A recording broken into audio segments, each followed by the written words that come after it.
Xin chào các bạn, chào mừng các bạn đến với Vietnam Innovator. Ngày hôm nay chúng ta đang có mặt ở tại TechSpace ở tại Hà Nội. Một cái không gian rất là thoải mái, rất là đẹp. Khách ngày hôm nay của chúng ta là bạn Nguyễn Ngọc Mỹ, hoặc thường gọi là Sylvia, là phó chủ tịch của Alphanam Group. Và hôm nay Sylvia đến chia sẻ về một số các cái chủ đề rất là hay. Xin chào Sylvia. Chào anh Myro.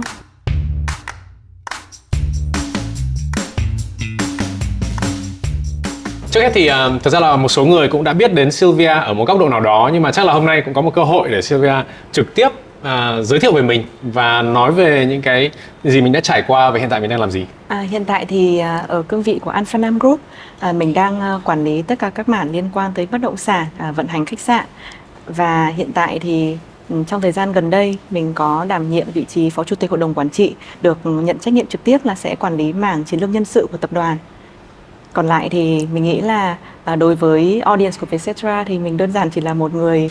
trẻ đang làm rất là nhiều thứ thú vị, và hy vọng ngày hôm nay có thể chia sẻ được với các bạn. Sylvia có thể chia sẻ thêm một chút về cái ngày xưa mình học ở đâu, lý do vì sao mình quay về Việt Nam, thì đấy cũng là một cái chủ đề mà chúng ta cũng sẽ đi sâu hơn một chút là những cái lý do gì mà khiến các bạn trẻ học ở nước ngoài hoặc làm ở nước ngoài nhưng bạn quay lại về Việt Nam. Mình đi Mỹ từ năm 14 tuổi, học cấp 3 và đại học ở Mỹ và học thạc sĩ ở Anh.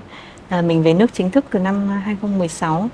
Thời gian chính thức làm việc thì từ 2012. Cái ngày đầu tiên, nếu mà Sylvia nhớ lại cái ngày đầu tiên mà về Việt Nam ấy, thì cái gì nó làm mình bất ngờ nhất? Mình nghĩ là cái làm mình bất ngờ nhất sẽ là những câu hỏi dạo này béo lên hoặc gầy đi Mình nghĩ là khi mà các bạn sống ở Mỹ thì câu chuyện liên quan tới tuổi tác hoặc là câu chuyện liên quan tới ngoại hình là cái mọi người sẽ rất là ít khi hỏi. Hoặc là kể cả mình nghĩ là mấy năm đầu về nước thì một trong những rào cản mình cần phải vượt qua đó chính là cách xưng hô. Là vì ở một độ tuổi nào đấy thì mình xưng em, và mình xưng với tất cả các anh chị em đồng nghiệp, thậm chí là những người cấp dưới là cô chú bác, và anh chị thì cái cách thức mình giao việc, cách thức mình tương tác như thế nào để cho cả hai bên cùng cảm thấy thoải mái. Mình nghĩ là mất mấy năm để vượt qua được câu chuyện là xưng hô như thế nào, là vì ở lứa tuổi như mình thì rất là hiếm khi các bạn xưng tôi. Mình cũng không phải là người thích xưng tôi. Chọn cái vai, cái danh xưng đúng, cách xưng hô đúng để ở trong một cuộc họp mình có thể tự tin nói ra những điều mà mình muốn nói, thì cũng mất một chút thời gian. Sylvia có những cái tips and hints như thế nào để các bạn có thể nhanh chóng hơn, không mất vài năm nhưng mà có thể là ví dụ sau vài tháng mình có thể adapt được nhanh? Mình nghĩ là mỗi một bạn sẽ có cách thức tự gọi bản thân khác nhau. Ở trong Sài Gòn thì mình thấy tương đối là đơn giản, các bạn thông thường là xưng tên. Nhưng mà ở Hà Nội thì câu chuyện tuổi tác nó nặng nề hơn một chút. Đi đâu câu hỏi đầu tiên mình sẽ hỏi mọi người là xin hỏi là bạn bao nhiêu tuổi, để mình, hoặc là sinh năm bao nhiêu, để mình có thể xưng hô cho đúng. Mình nghĩ là không có cách nào khác, chỉ là qua một vài năm trải nghiệm thì mình sẽ tự tin hơn với bản thân mình, để khi mình xưng em hay là thậm chí xưng cháu mình vẫn cảm thấy thoải mái. Cái quan trọng nhất ở đây không phải là mình xưng gì, không phải là mình xưng em hay xưng cháu, mà cái quan trọng là mình và đối tác cảm thấy thoải mái, vui trong cách xưng hô, thế là được. Và mình nghĩ là với độ tuổi của mình thì mình luôn luôn tự điều chỉnh và luôn luôn tự thử các nhiều vai khác nhau. Nên là mình dùng thử danh xưng này, cách xưng hô này mà không thấy phù hợp thì mình sẽ đổi thử sang cái khác. Có thể liên quan đến cái cách xưng hô và cái cách gọi là cái độ phức tạp của cách xưng hô của văn hóa Việt Nam mình ấy, thì nó phức tạp hơn rất nhiều so với cả bên Anh hoặc là các nước khác, là chỉ có you and me và tôi và bạn, thì nó rất là đơn giản. Kể cả hơn cả Trung Quốc. Đấy, thì đó là một cái rất là phức tạp. Nhưng mà tuy nhiên thì cái câu chuyện đây là Cường rất là muốn hỏi thêm là Sylvia cũng là được gọi là thế hệ 2 và đang là một cái gọi là lãnh đạo kế nhiệm của những cái gì mà bố mẹ xây dựng lên. Rất là quan tâm và tò mò về cái việc là cái độ tự tin của mình liên quan đến cái việc này, là khi mà mình đã từ nước ngoài trở về và đã tham gia vào doanh nghiệp gia đình, những cái khó khăn nào đối với cả Sylvia là đang cảm thấy là cái khó khăn nhất khi mà mới về và mới đảm nhiệm các vị trí đầu tiên? Nếu mà nói đến giai đoạn mới về thì mình nghĩ là đối với các bạn F2 hoặc là các bạn trẻ nói chung, điều khó khăn nhất cần phải vượt qua là khi mình còn trẻ và thiếu kinh nghiệm thì chắc chắn là mình thì rất là nhiều ý tưởng, nhưng mà cần thời gian để mọi người lắng nghe, hoặc cần thời gian để tự mình chứng minh được, hoặc cần thời gian để tự mình cũng biết là các ý tưởng của mình không phải lúc nào cũng đúng. Cái quan trọng nhất là làm thế nào để người khác lắng nghe, muốn lắng nghe. Và đây là một cái mình rất là thấm thía những năm đầu về đi làm. Khi mình về thì mình về với doanh nghiệp không có chức vụ gì cả. Và bố cũng chỉ nói một câu là con thử đến công ty nói xem ai nghe. Và Nếu mà mình muốn làm lãnh đạo thì mình bắt buộc phải biết cách tạo ra những người để follow. Mình muốn dẫn dắt thì phải có người để theo. Và mình nói chuyện như thế nào, mình đưa ra ý tưởng ra sao để có thể thuyết phục được từng người một. Ở đây mình nghĩ trong công việc nhiều lúc nó cũng giống như là một cái cuộc bầu cử ấy. Làm thế nào để lấy được rất là nhiều số vote, làm thế nào để mọi người có thể subscribe, mọi người có thể tin tưởng vào tất cả những cái mình đang nói, đang làm, hoặc thậm chí là chỉ cần có niềm tin thôi thì mình cần phải tìm được một điểm chạm. Lý do tại sao họ sẽ back up cho cái ý tưởng đó, lý do tại sao họ sẽ hiểu cái điều đó. Và đây là cái mà mình áp dụng tương đối là triệt để, kể cả trong những câu chuyện liên quan tới phát triển bền vững. Ví dụ như là trong nhiều năm qua thì mình là một người nói rất là nhiều đến câu chuyện bình đẳng giới. Khi mà tương tác với tất cả mọi người, dù ở lứa tuổi nào, thì mình cũng tự đặt ra cho bản thân mình một câu hỏi là lý do gì sẽ khiến họ quan tâm tới bình đẳng giới. Liệu họ có phải là một người bố của một người con gái? Liệu họ có phải là người anh trai, có em gái? Liệu họ có sinh ra lớn lên trong một gia đình mà người mẹ có một vai trò nào đó? Họ là ai để họ quan tâm tới câu chuyện này như thế nào, để mình có thể tìm lấy một điểm chạm. Cái việc tìm ra được điểm chạm đúng thì sẽ xóa nhòa rất là nhiều những cái khoảng cách. Như lúc nãy thì Sylvia cũng chia sẻ là có một số người mà mình phải gọi bằng cô chú hoặc các bác. Và đa số là những người đó là đã gắn bó với cả cái doanh nghiệp gia đình của mình cũng rất là nhiều năm. Thì Sylvia khi mà đi học xong quay trở về thì gần như là nếu mà mình so sánh cái gọi là cái thời gian cống hiến cho công ty ấy, thì mình không thể bằng các cô chú đó được. Tuy nhiên là khi mà mình về thì mình cũng có một số các ý tưởng mà mình sau khi mình tìm đã điểm chạm như Sylvia đã nói, mình muốn triển khai. Thứ nhất là làm sao để mình có thể là ở cái thế hệ của mình thuyết phục được cái thế hệ trước, và những người là đã cái thâm niên của họ đã nhiều hơn rất nhiều. Làm sao thuyết phục được họ để làm những cái ý tưởng mới, và làm sao để có cái gọi là cái buy-in, hoặc là cái gọi là cái độ quyết tâm của phía gọi là các cái đồng nghiệp của bố mẹ mình. Mình luôn luôn có một quan điểm rất là rõ ràng, một cách nói khác là một ý chí, là nếu mà người nhà mình còn chưa thuyết phục được thì làm sao mình thuyết phục được người bên ngoài. Và từ ý chí đó thì mình sẽ làm nhiều cách khác nhau, và mình cũng tư duy nếu mà có thể họ chưa buy in thì lý do sẽ là gì. Họ hiểu thị trường hơn mình, họ hiểu sản phẩm hơn mình, và nếu họ có một điều gì đó còn lo lắng, còn quan ngại thì mình có thể giải tỏa được những điều đó hay không. Và mình coi tất cả những cái ý kiến đó là một yếu tố để quản trị rủi ro. Và sau khi quản trị xong rủi ro rồi, mình sẽ từ thuyết phục tới đưa ra những cái ý kiến, và bên cạnh đó thì ai là người giữ vai thì người đó là người chịu trách nhiệm. Trong gia đình mình thì cả mình và anh trai mình thì đều giữ vai trò quan trọng trong công ty, và mọi người cũng đưa ra những sự chia sẻ rất là rõ ràng là ở công ty nào ai đóng vai trò tổng giám đốc thì người đó chịu trách nhiệm hoàn toàn. Và không có chuyện là những người khác sẽ có thể tham gia vào là vì mình chịu trách nhiệm trước pháp luật. Thế nên mình nghĩ cái sự tôn trọng thì nó đến từ hai phía. Đầu tiên mình phải tôn trọng ý kiến của các cô các chú, và bên cạnh đó thì họ cũng sẽ dần dần cùng với thời gian tôn trọng ý kiến của mình. Và tất cả những cái ý tưởng của mình không phải lúc nào cũng đúng. Có thể nhiều lúc mình đưa ra một cái ý kiến từ một cái cảm nhận trực quan, nhưng có thể nó thiếu thông tin. Và cái đó là cái mà các bạn trẻ hoặc là các bạn giữ vai trò quản lý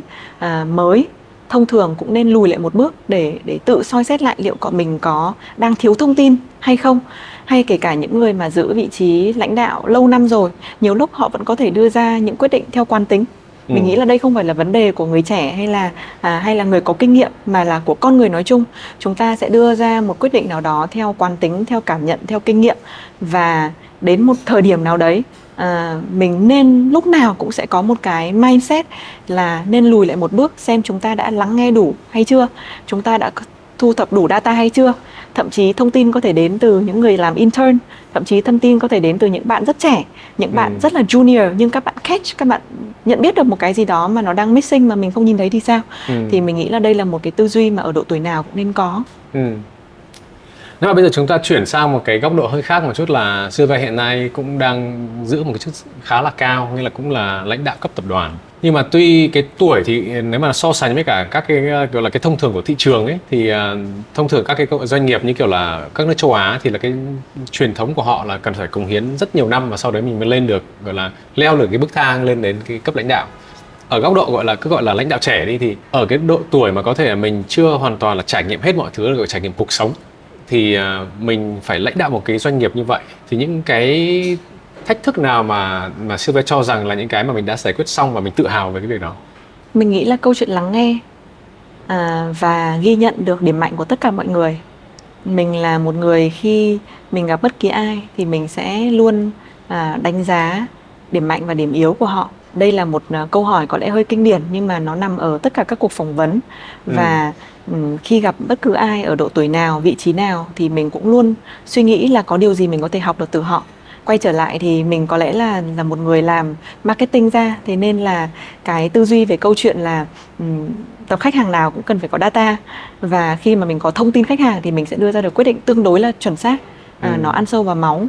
Cái câu trả lời của Sylvia nó rất là giống một cái bài phỏng vấn vừa rồi của Mark Zuckerberg. Khi mà ông ấy trong cái cuộc phỏng vấn phỏng vấn nhân sự của mình thì ông ấy sẽ luôn luôn xem ở góc độ là một là người ta làm cho mình, nhưng mà cái góc độ thứ hai là liệu mình có sẵn sàng làm cho người ta hay không. Thì cũng là một cách nói một cách khác là người ta có những cái giá trị, có những cái kiến thức mà mình có thể học hỏi được.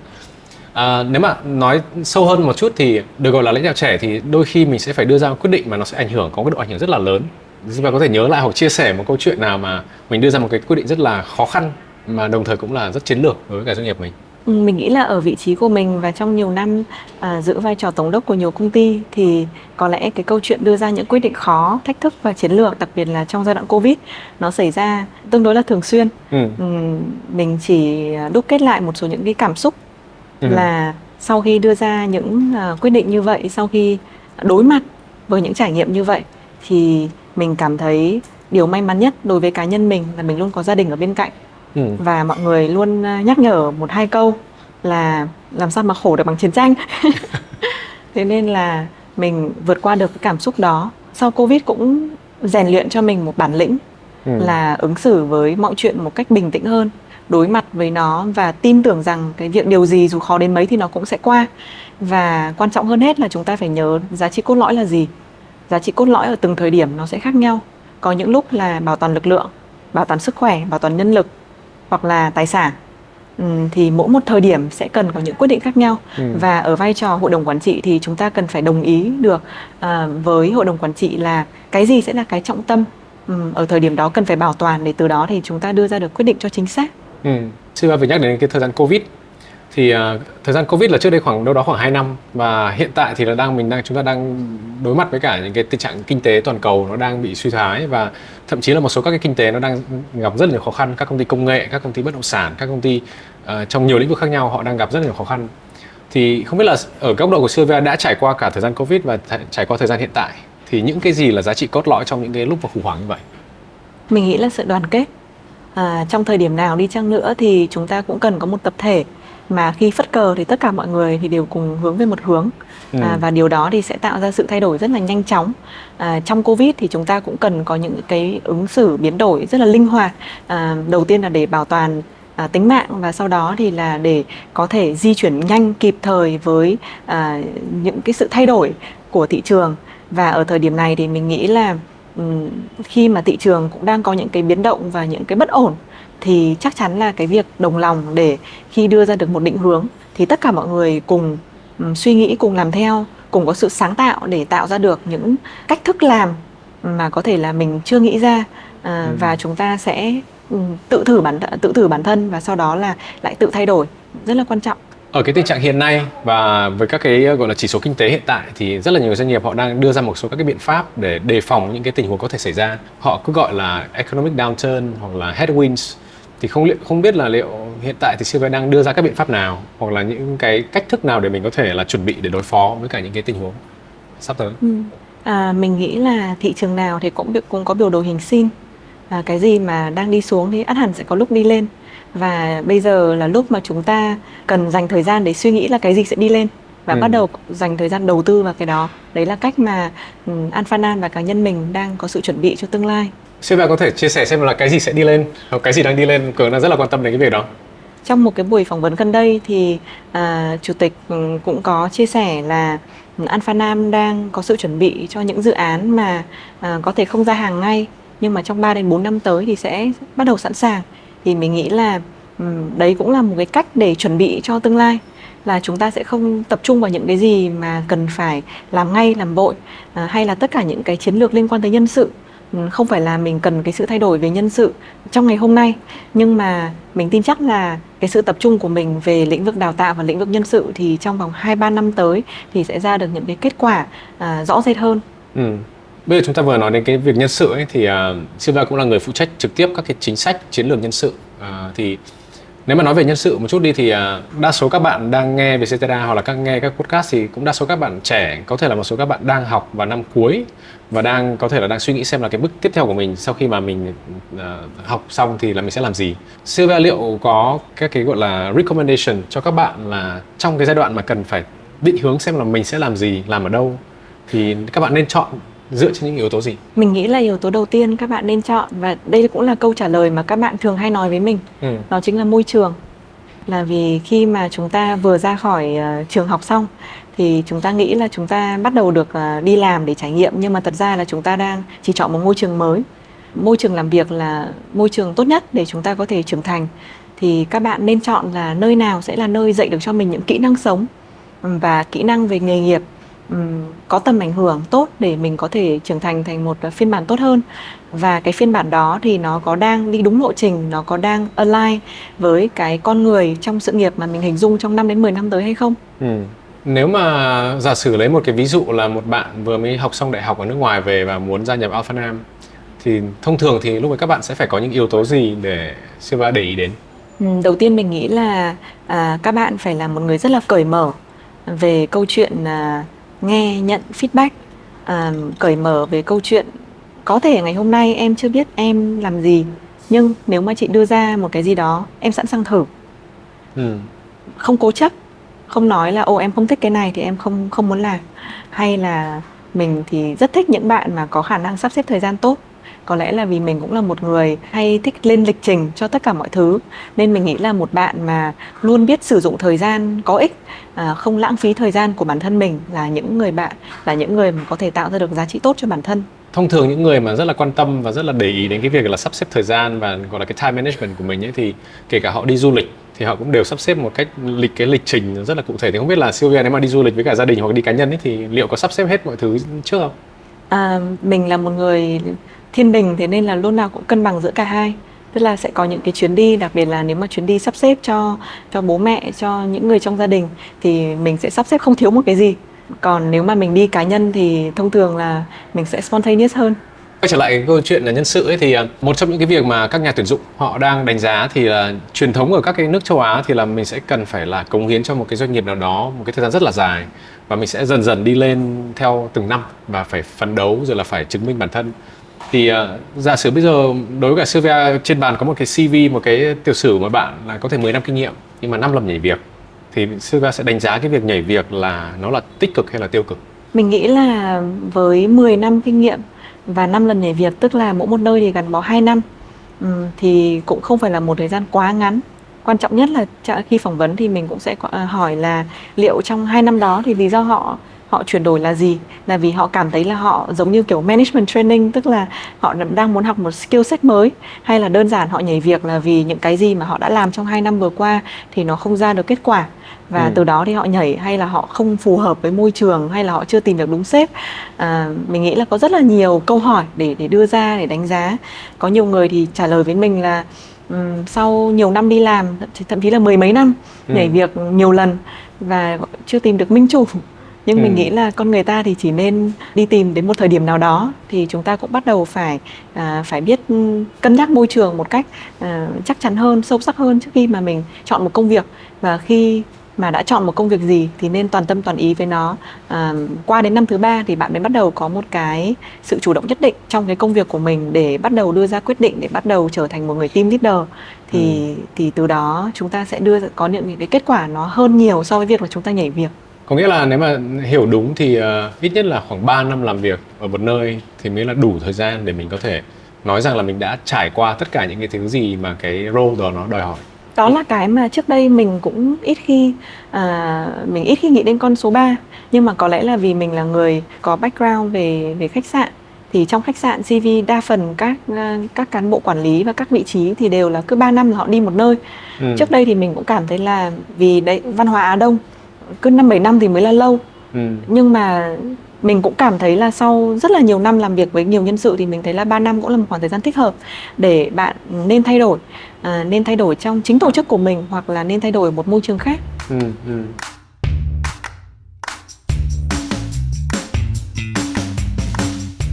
Nếu mà nói về cái gọi là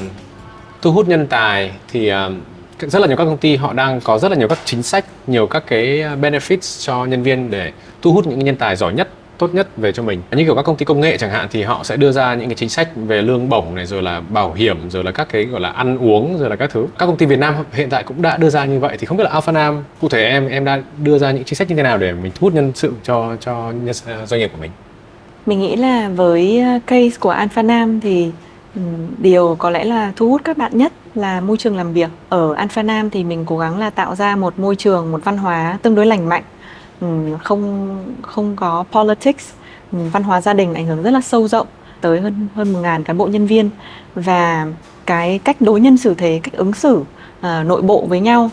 làm thế nào để văn minh và cùng thúc đẩy mỗi một người đi lên. Ở trong tập đoàn thì mình sẽ quan tâm tới việc là liệu đây là môi trường đầu tiên là làm cho mọi người cảm thấy thoải mái như là thực sự là một ngôi nhà thứ hai. Hai là đây đã phải là cái nơi mà tạo ra cho họ một môi trường để phát triển trở thành phiên bản tốt nhất của họ hay chưa? Và nếu chưa thì điều gì từ phía lãnh đạo quản lý, từ phía đồng nghiệp xung quanh, có thể họ là một good player nhưng mình đặt họ vào nhầm đội bóng, sai vị trí, sai công ty, thậm chí là họ không nên làm ở Alpha Nam nữa, thì mình cũng sẽ recommend là nên đi chỗ khác nếu mình cảm thấy là thực sự đây chưa phải là cái môi trường để tối ưu nhất khả năng của họ. Mình luôn luôn nghĩ là chúng ta chỉ có một lần để sống, và chúng ta nên được đặt vào những vị trí và nên làm những công việc mà làm thế nào để chúng ta có thể tỏa sáng nhất theo cái khả năng của mình. Tất nhiên là mình sẽ cố gắng là tạo cái môi trường tốt nhất cho các bạn phát triển, là có thể là có những kỹ năng mà các bạn chưa hoàn toàn là đã nhận thức được, và sẽ có tạo cái môi trường để họ có thể là tiếp cận dễ hơn với cả những cái skill set mà có thể là phát triển được tốt hơn. Nếu mà là một cái môi trường lý tưởng thì sẽ phải là môi trường như thế nào để có thể tạo được những cái cơ hội như vậy? Môi trường lý tưởng để tạo được cơ hội như vậy là một môi trường mà ít nhất là 70-80% số thời gian của họ thì nên làm những cái gì đó mà họ thực sự giỏi, thực sự tỏa sáng ở cái lĩnh vực đó, và khoảng 20-30% còn lại thì mình tạo cho họ điều kiện để thử thách những cái mới, những cái challenge, để họ luôn luôn phải cũng vừa làm vừa học, tự thay đổi bản thân, tự vươn lên được một cái nấc cao mới, để sau đó thì trong khoảng 6 tháng, 1 năm, 2 năm review lại thì họ có cơ hội để họ có thể được boost up lên. Nếu mà nói về các cái gọi là chiến lược liên quan đến nhân sự của Sylvia đang làm thì mặc dù thời gian không phải là quá lâu, tuy nhiên thì chắc là sau một cái thời gian nhất định thì là mình đã có một số các cái ý tưởng rồi. Thì liệu Sylvia có thể chia sẻ cho mọi người biết xem là mình sẽ đi theo hướng nào và mình sẽ có những cái gì mà nổi bật mà có thể chia sẻ được không? Mình nghĩ là cái quan trọng nhất vẫn là làm thế nào để cá nhân hóa được trải nghiệm cho từng cá nhân. Đây có lẽ là một thuật ngữ tương đối là marketing, nhưng mà mình nghĩ là càng ngày thì chúng ta càng crave những cái trải nghiệm mà dường như được tạo ra để cho chính mình. Và mình nghĩ là càng ngày nhân sự càng mong muốn là được đánh giá một cách công bằng. Công bằng tức là trong cả một tập thể thì cái vai trò cá nhân của mình được benchmark một cách chính xác. Thì cái câu chuyện là làm thế nào để đánh giá được chính xác về sự đóng góp, sự cống hiến, kết quả làm việc của nhân sự rất quan trọng, bằng các công cụ mới, các công cụ cũ và rất là nhiều những phương pháp khác nhau, và cái sự hands on của những người quản lý nữa. Và bên cạnh đó là cái sự trao đổi, chia sẻ, cởi mở thường xuyên, nó cũng tạo ra cái văn hóa là làm thế nào để hai người cùng biết là đối phương đang cần gì. Cán bộ cần phải biết được là công ty đang cần gì ở mình, và công ty cũng cần phải biết là mỗi một cán bộ nhân viên thì đang mong muốn gì ở công ty. Và cái sự trao đổi cởi mở này thì nó được thúc đẩy bằng văn hóa. Tức là khi mà chúng ta tạo ra được một môi trường làm việc văn hóa mà mọi người cảm thấy thoải mái, cảm thấy được nói ra những cái gì mà mình đang thực sự suy nghĩ và không bị đánh giá, thì như vậy họ sẽ cởi mở để họ nói được. Và mình nghĩ là trong tất cả mọi thứ trong cuộc sống thì cái sự trao đổi cởi mở thì nó mới đạt được mọi mục đích. Như lúc ban đầu thì Sylvia có chia sẻ là đang tập trung vào cái mặt là bình đẳng giới. Thì sẽ có hai cái câu chuyện mà Cường đang muốn đi sâu hơn một chút, là một là cái bình đẳng giới của trong hiện tại Alpha Nam nó đang như thế nào, ví dụ số lượng nam nữ đang ra sao, lãnh đạo nam và nữ đang như thế nào, và liệu cái cách quản lý của hai gọi là nam và nữ nó có khác nhau không, hay là khác nhau ở đâu? Thì có thể chúng ta sẽ nói chuyện cái này trước, và sau đấy thì là nó sẽ có một cái liên quan đến là cái thế hệ, gọi là cái khác biệt của thế hệ, là rất nhiều các bạn gọi là bây giờ hay gọi là Gen Z, thì làm sao các bạn đấy vào công ty hòa nhập được và có thể làm việc và cống hiến được. Thì chắc là chúng ta bắt đầu trước ở cái câu chuyện là bình đẳng giới. Thì hiện nay thì không biết là Alpha Nam thì đang trong tổng số nhân viên của mình thì đang có đều nam và nữ hay không, ở cấp lãnh đạo thì đang như thế nào? Alpha Nam thì đã được đánh giá chứng chỉ Edge của Thụy Sĩ ở cấp độ Move là cấp độ thứ 2, và ở trên thế giới thì hiện tại có khoảng 50 doanh nghiệp đang giữ cấp độ Move. Như vậy để nói là Alpha Nam cũng đã trải qua một quá trình để không chỉ nói là chúng tôi quan tâm đến bình đẳng giới, mà chúng tôi đã được đánh giá là thực sự là những cái policy về bình đẳng giới ở Alpha Nam cũng đã in alignment với các công ty, các tập đoàn ở nước ngoài. Và cái câu chuyện bình đẳng ở đây nó không chỉ là câu chuyện ở mức độ lãnh đạo, là vì thật ra ở Việt Nam mức độ lãnh đạo, số lượng lãnh đạo nữ thực ra không khó, nhưng mà cái quan trọng là làm thế nào để số lượng cán bộ nhân viên và lãnh đạo nam và nữ nó cân bằng ở từng layer một, từng cái cấp độ cắt khúc một trong một tập đoàn. Thì ở Alpha Nam luôn luôn hướng tới cái con số đó. Đương nhiên là ở mỗi một doanh nghiệp thì có một đặc thù dựa trên ngành nghề, thì chúng ta sẽ lại benchmark với cái tiêu chuẩn của lĩnh vực đó. Ví dụ như trong khách sạn thì có thể là số lượng cán bộ nhân viên nữ nhỉnh hơn so với nam một chút. Nhưng mà tuy nhiên mình nghĩ là cái quan trọng là chúng ta đang thu hẹp dần khoảng cách. Mình không phải là chuyên gia specialist để nói đến là lãnh đạo nam hay lãnh đạo nữ thì có sự khác nhau như thế nào. Nhưng qua cái sự quan sát của mình thì mình nghĩ là chắc chắn là có một chút gì đó, có cái sự khác biệt. Và cái quan trọng ở tất cả các tổ chức ở trên toàn thế giới là làm thế nào để chúng ta có ý thức về những sự khác biệt đó. Để làm gì? Để chúng ta đặt cả lãnh đạo nam và cả lãnh đạo nữ trong cùng một bàn họp để chúng ta nghe được đầy đủ thông tin. Và đây là một điều mà có lẽ là từ khi mình còn nhỏ thì bố mình cũng có dặn là con nhớ chơi với cả các bạn nam. Là vì khi mà chơi với cả các bạn nam thì mình mới có thêm 50% thông tin mà mình không biết. Thì mình nghĩ là điều đó là cái mà trong tập thể, dù là lãnh đạo, dù là cán bộ nam hay nữ, thì chúng ta cũng nên ghi nhớ là nếu chúng ta đang không có đầy đủ cái participation, cái sự tham gia của cả nam cả nữ, thì chúng ta đang thiếu đâu đó một chút thông tin. Điều đó được thể hiện ở việc là trong một cái hội đồng phỏng vấn của Alpha Nam theo đúng tiêu chuẩn của chứng chỉ S thì cần có người phỏng vấn nam và người phỏng vấn nữ, là vì mỗi người sẽ có những câu hỏi đặt ra khác nhau. Và trong tất cả những cái vị trí succession planning thì cũng đều có yếu tố nam và nữ. Hiện nay thì là nếu mà xem về mặt thị trường nhé, ví dụ như kiểu liên quan đến nhân sự hoặc là giám đốc nhân sự ấy, thì thường cái công việc nhân sự thì họ hay gắn liền với cả vai của nữ hơn. Thì nó có lý do gì đằng sau không? Tại vì là thực ra là bây giờ Sylvia đang phụ trách cái mảng đó, thì liệu nó có những yếu tố gì mà tại sao là đa số các bạn mà làm nhân sự thì lại là nữ chứ không phải là nam? Mình nghĩ là vì phụ nữ sinh ra đã có một sự thấu hiểu. Phụ nữ thì đương nhiên là dễ dàng đồng cảm với phụ nữ, nhưng mà phụ nữ thì sinh ra cũng lắng nghe và cũng chủ động thấu hiểu những vấn đề của đàn ông nhiều hơn. Tuy nhiên mình cũng không cổ suý hoàn toàn điều này, và mình vẫn luôn nghĩ là đâu đó trong tổ chức, mặc dù cán bộ quản lý nhân sự là nữ, nhưng vẫn phải có một senior manager là nam, để những người manager, những người cán bộ ở bên dưới,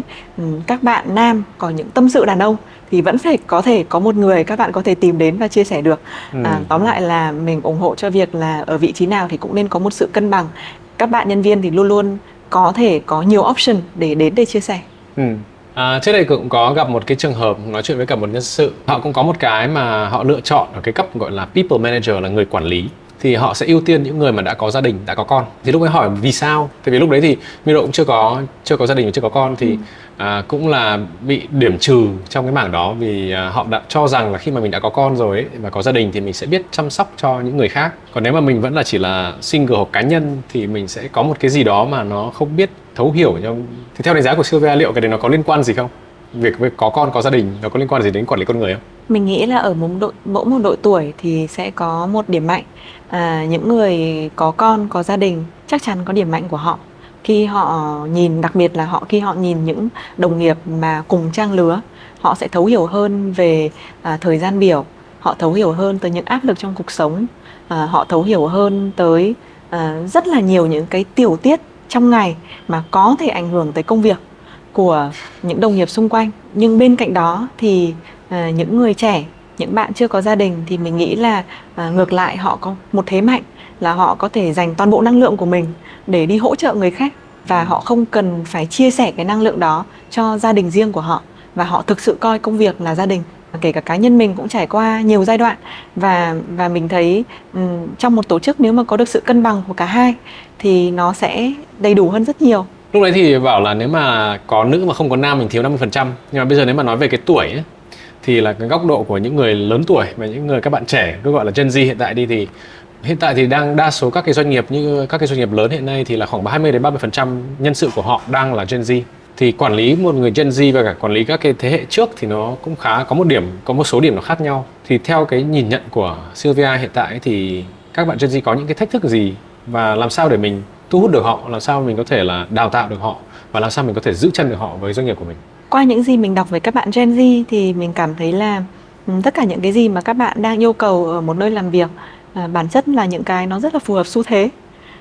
Mình nghĩ là càng ngày thì chúng ta sẽ càng hướng tới sự gọi là cá thể hóa trải nghiệm. Càng ngày chúng ta sẽ càng hướng tới việc work-life balance, gọi là cố gắng striving towards that. Càng ngày chúng ta sẽ càng mong muốn là một tổ chức là cái nơi mà biết lắng nghe nhiều hơn, chứ không chỉ là yêu cầu là mình vào và mình bị gọi là thuần hóa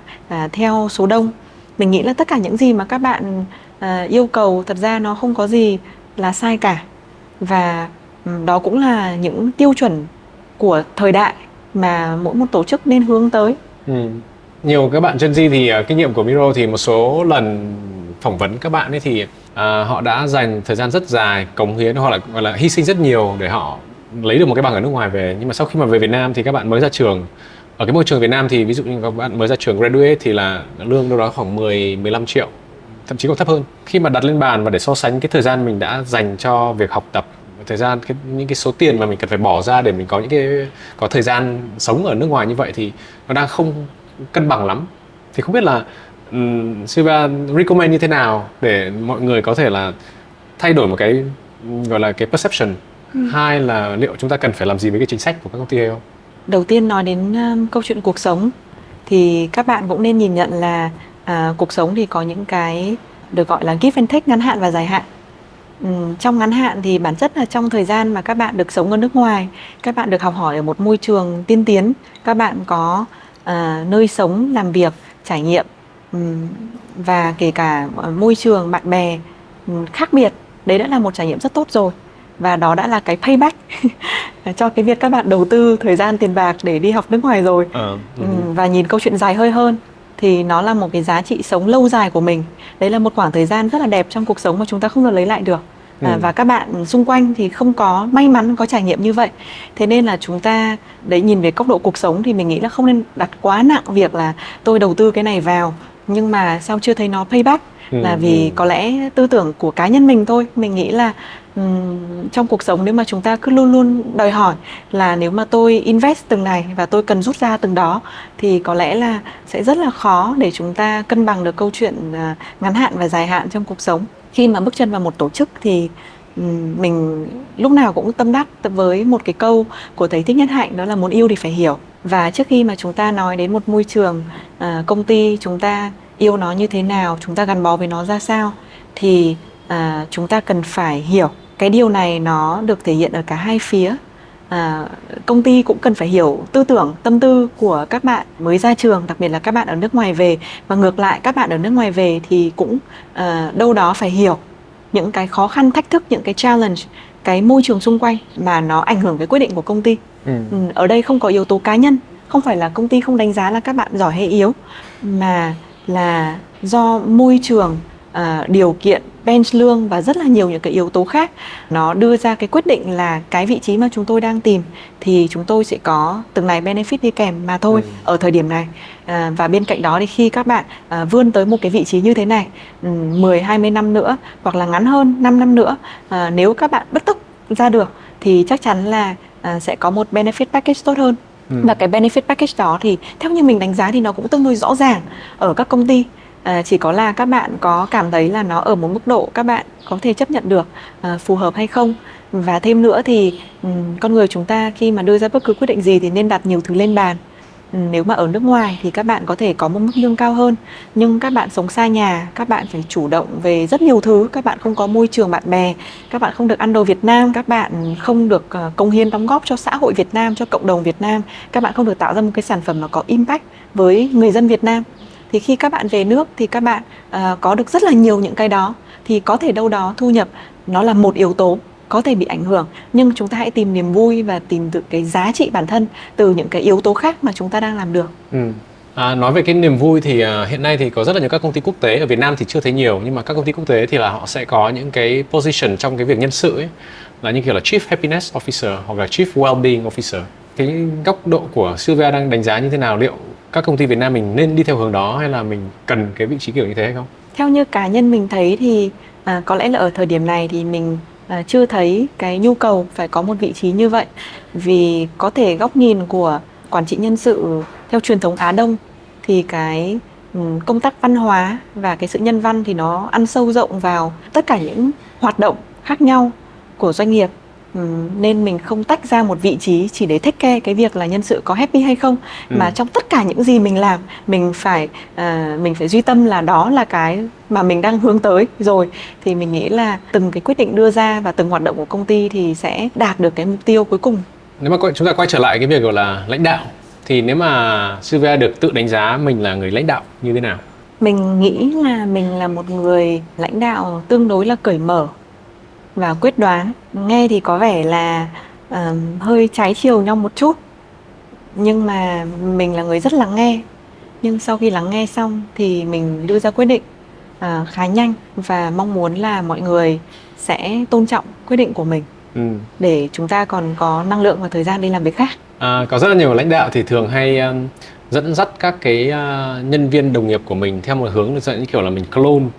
cái cá nhân mình. Thì không biết là Sylvia cũng đang đi theo hướng đó hay là đang đi theo hướng khác? Có nhiều người là để hiểu rõ hơn một chút là mình sẽ tạo một cái phiên bản của mình với cái nhân viên của mình. Hai là mình sẽ tạo các cái môi trường để các bạn sẽ khác mình. Mình luôn có một niềm tin là mỗi một người là một phiên bản duy nhất.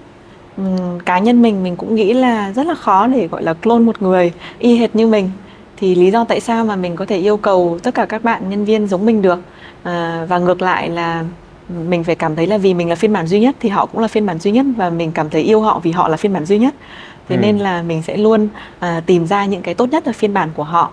Nếu mình có đưa ra feedback gì thì mình cũng sẽ giải thích là cái feedback đó thì sẽ giúp họ tạo ra và trở thành phiên bản tốt nhất của họ như thế nào. Chứ mình không bao giờ kỳ vọng nhân viên phải giống mình.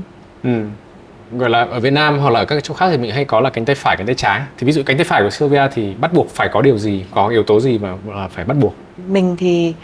dạo gần đây thì mình ít khi nghĩ tới câu chuyện cánh tay phải, cánh tay trái. Mà thời gian gần đây thì mình được giới thiệu một cái concept mới là ngũ hổ.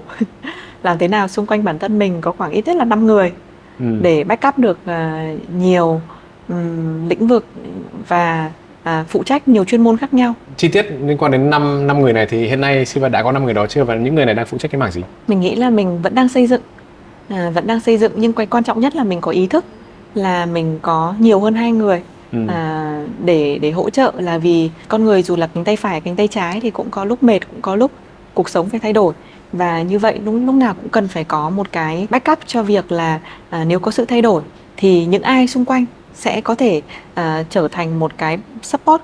team tốt được cho những con người như vậy. Nếu mà đó là điều bắt buộc thì cái điều gì là tuyệt đối không thể chấp nhận được? Mình nghĩ là sự trung thực. Sự trung thực là cái mà chúng ta không nên đàm phán, không nên thỏa hiệp, là bởi vì có lẽ nó đến từ văn hóa của lãnh đạo. Mình là một người tương đối cởi mở, tương đối chân thành, thì mình cũng sẽ mong muốn và hy vọng là những người xung quanh mình cũng cởi mở và chân thành như vậy.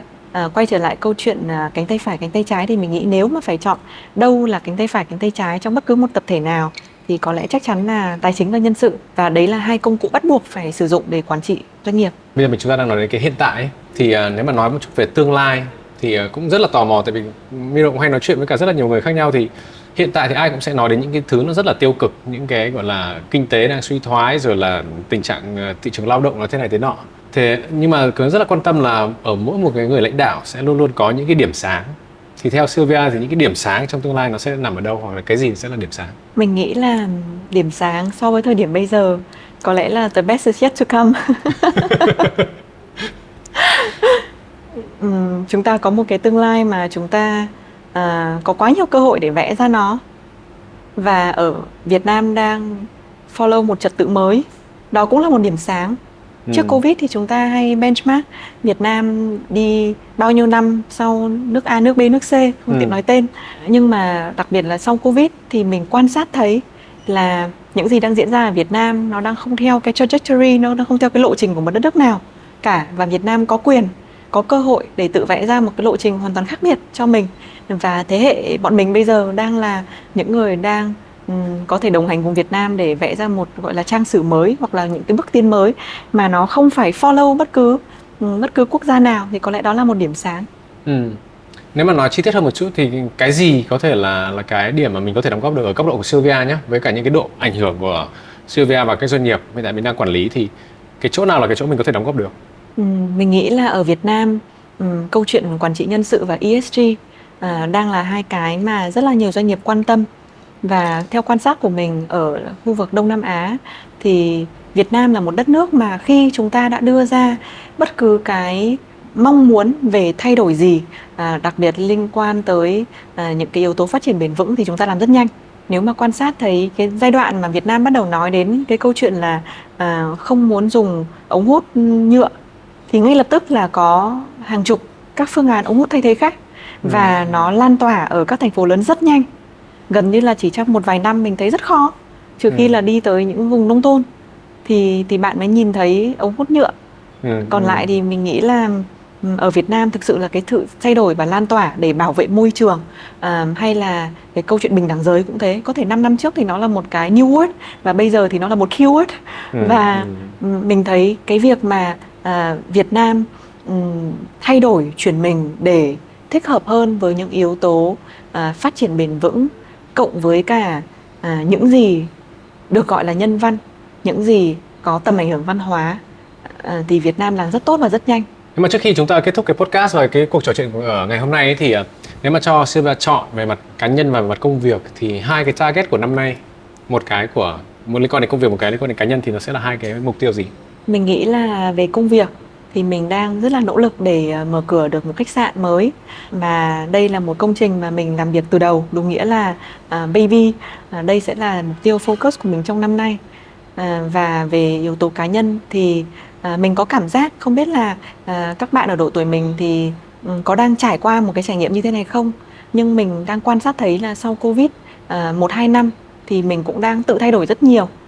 trở thành một con người có thể là quan sát cuộc sống một cách chậm rãi hơn và cân nhắc tới nhiều yếu tố trong cuộc sống hơn là chỉ sự nghiệp và cá nhân mình. Thì mình cũng đang tự quan sát cái sự thay đổi của bản thân để đưa ra được những mục tiêu mới trong thời gian tới. Thì đó hy vọng sẽ là một cái gì đó có thể chia sẻ, có thể là không phải trong Việt Nam Innovators nhưng mà Have a Sip thì sao. Rất là cảm ơn Sylvia đã dành thời gian và đã sắp xếp được một cái lịch để đến đây trò chuyện với cả Vietnam Innovator, và đồng thời cũng là rất là quan tâm và rất là muốn sẽ catch up với Sylvia trong thời gian có thể là năm sau, đầu năm sau, để liệu những cái mục tiêu của mình có thành sự thật hay không, và rất là tò mò những cái mục tiêu cá nhân nó sẽ là cái gì. Cảm ơn Sylvia. Cảm ơn anh.